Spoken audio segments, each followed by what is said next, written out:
Alors, on a tendu un peu un piège à Geneviève Parent, qu'on accueille ici, parce qu'on ne vous en a pas parlé, mais la chaire entretient un réseau international de correspondants dans le monde entier, universitaires, qui travaillent dans le domaine de l'alimentation.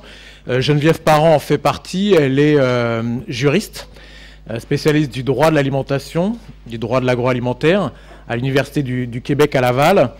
Et elle est accueillie en ce moment par la chaire à Montpellier Supagro pendant 15 jours. C'est son dernier jour, donc elle venait participer à notre colloque. Et bon, on lui a fait un cadeau de venir conclure et synthétiser cette journée. Un exercice éminemment difficile. Bon, tout de suite, je te dis, c'était plus un exercice libre.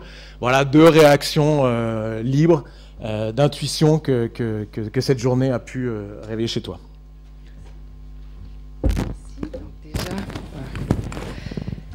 Donc, d'abord, je vais juste rectifier un peu.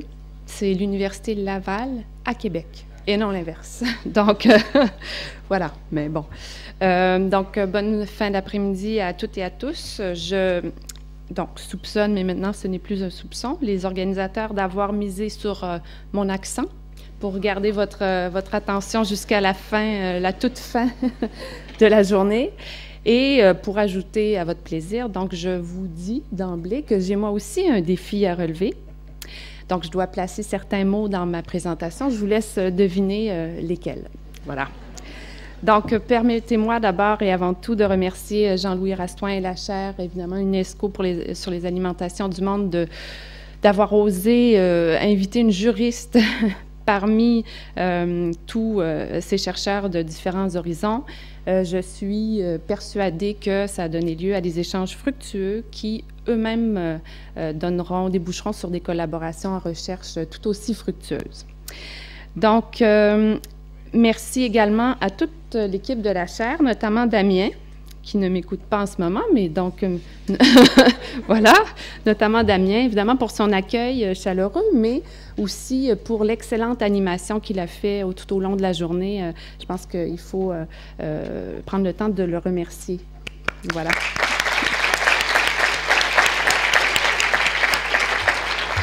Et non, c'est pas ça le pari.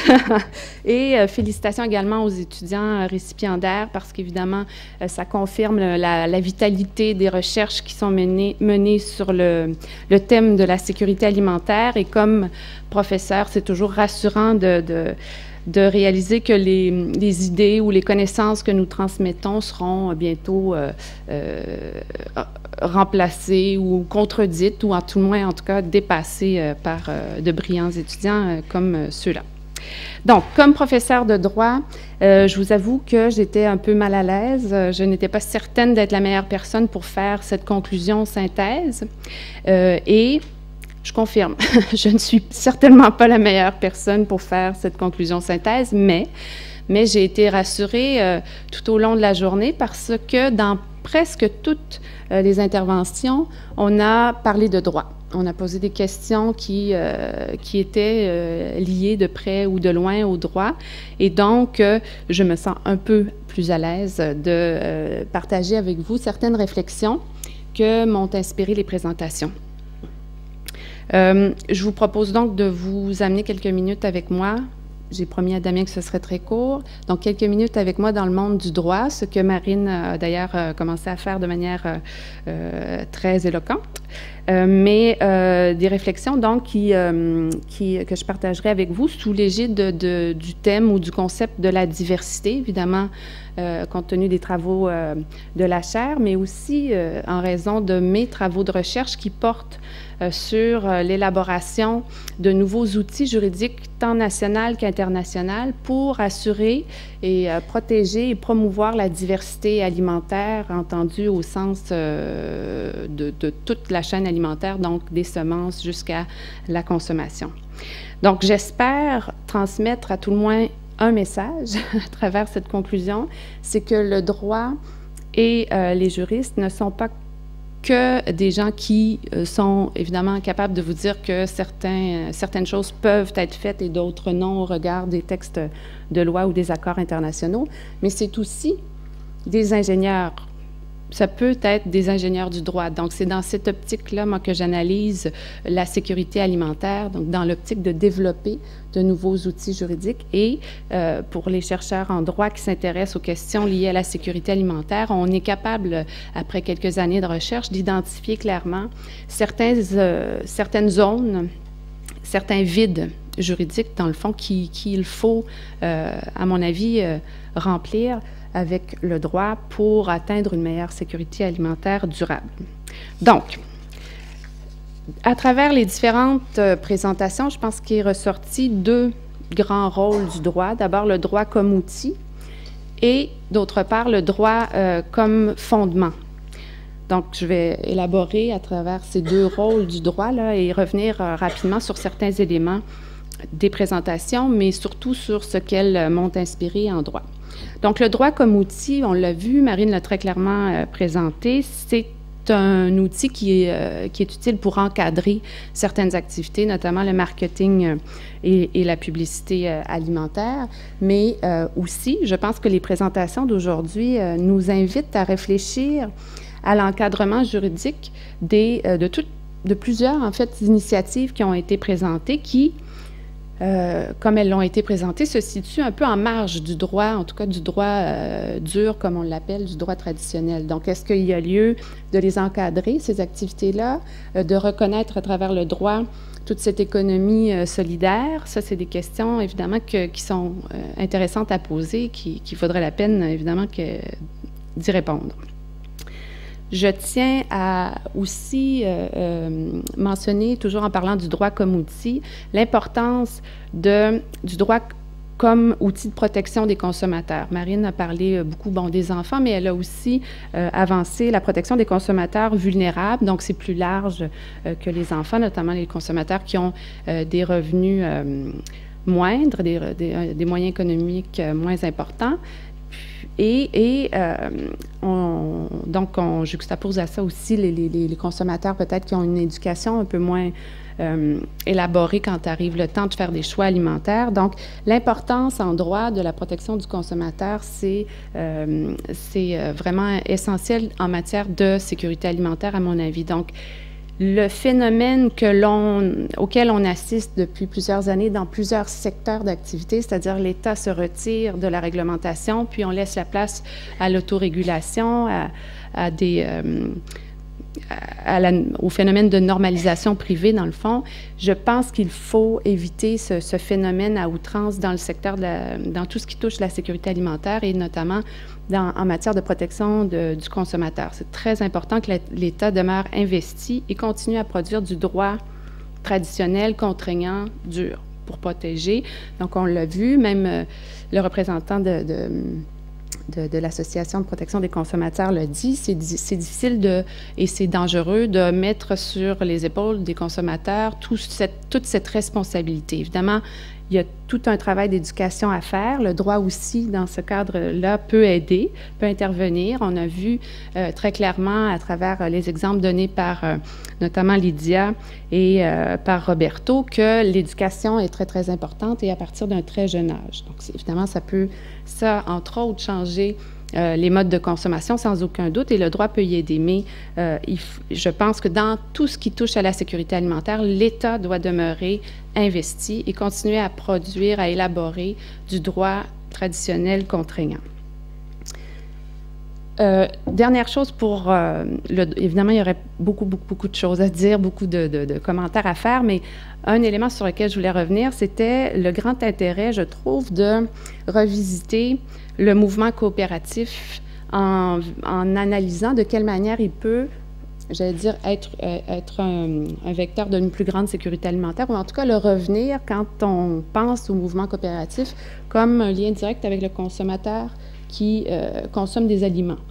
Et par exemple, sur un territoire comme le Québec, où le mouvement coopératif continue à être très présent, je pense que c'est une réflexion qui est de mise. Et c'est un lien qu'on a un peu perdu au Québec, en tout cas, le mouvement coopératif et le consommateur mangeur.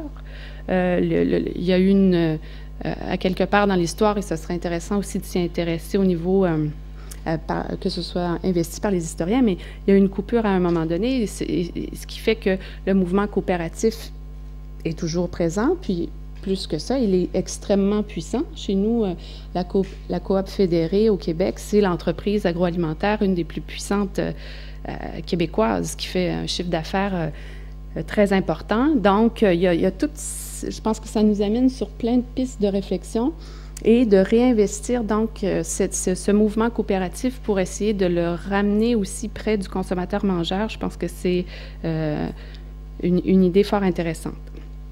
Le droit, maintenant, comme fondement. Donc, à travers les présentations, soit très, très clairement, comme dans le cadre même d'une question qui vient d'être posée sur le droit à l'alimentation, ou en filigrane, on a bien compris que la plupart des initiatives même présentées s'appuient sur une idée que il existe un droit à l'alimentation ou que les droits fondamentaux doivent être au cœur de l'élaboration du droit en général.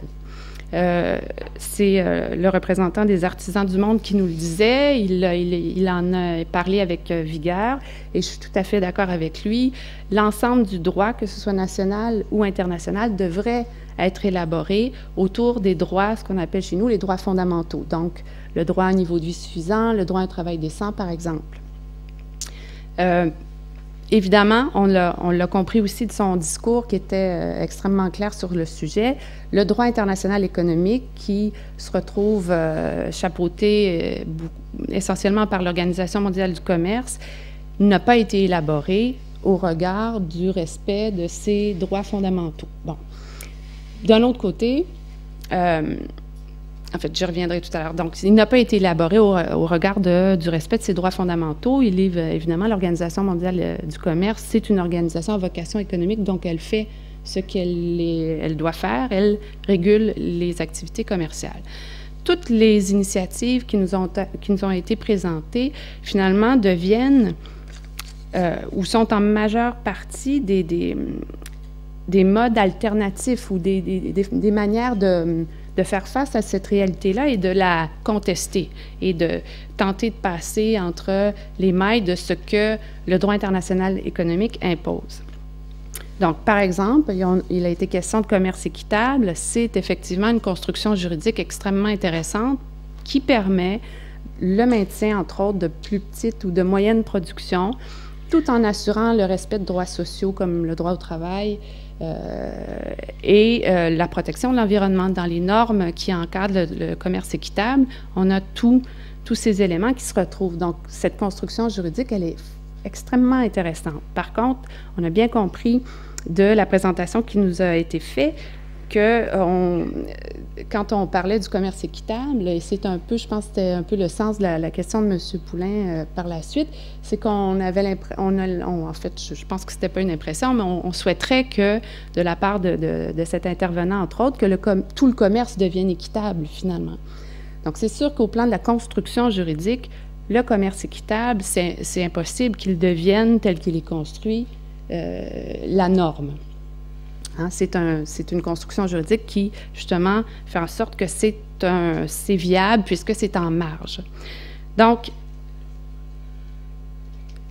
je pense que quand je disais, je vais terminer là-dessus, là, je pense que je prends un petit peu plus de temps que prévu, mais je pense que quand je disais que nous devons être aussi des ingénieurs du droit, j'ai l'impression que toutes ces présentations nous amènent à réfléchir ou à aborder les questions un peu différemment. Je pense qu'on est, même en droit, toujours avec la réponse facile de dire, bien, on ne peut pas le faire parce que les accords sur la libéralisation des échanges ou les accords bilatéraux de libéralisation des échanges, que ce soit au niveau de l'OMC ou au niveau national ou régional, nous empêche de le faire. Donc, je pense que ça, c'est le moment de sortir de notre coquille. Vous savez qu'en psychologie, hein, il y a un complexe connu qui s'appelle le complexe du charisme du homard. Alors, le complexe du homard qui fait en sorte que quand l'adolescent devient adolescent, il se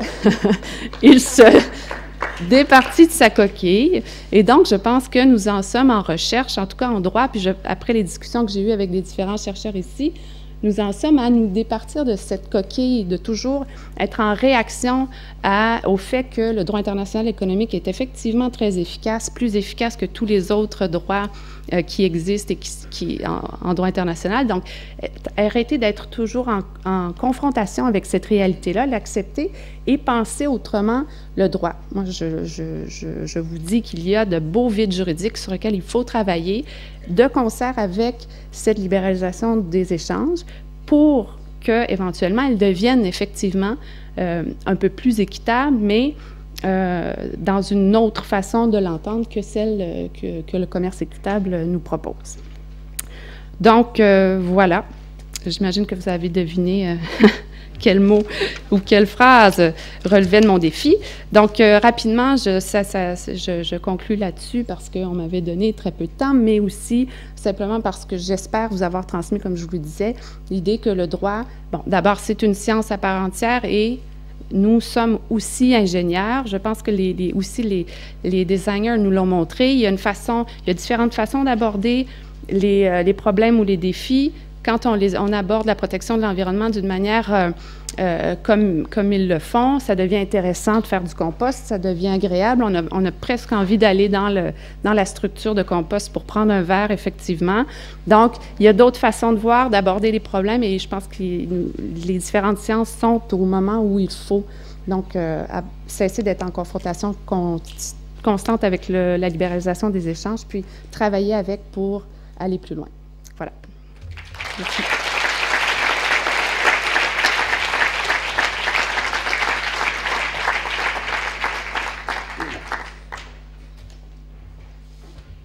Rassurez-vous, ce n'est pas la conclusion de la conclusion.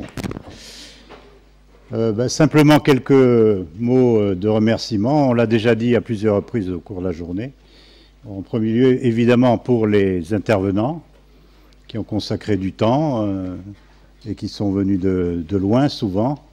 Donc merci ceux qui ont fait la qualité de cette réunion. Les participants très nombreux, mais je vois le professeur se réveille parce que la salle est beaucoup moins pleine que ce matin. Donc ça, c'est pas bien, mais ceux qui méritent ces reproches sont déjà partis.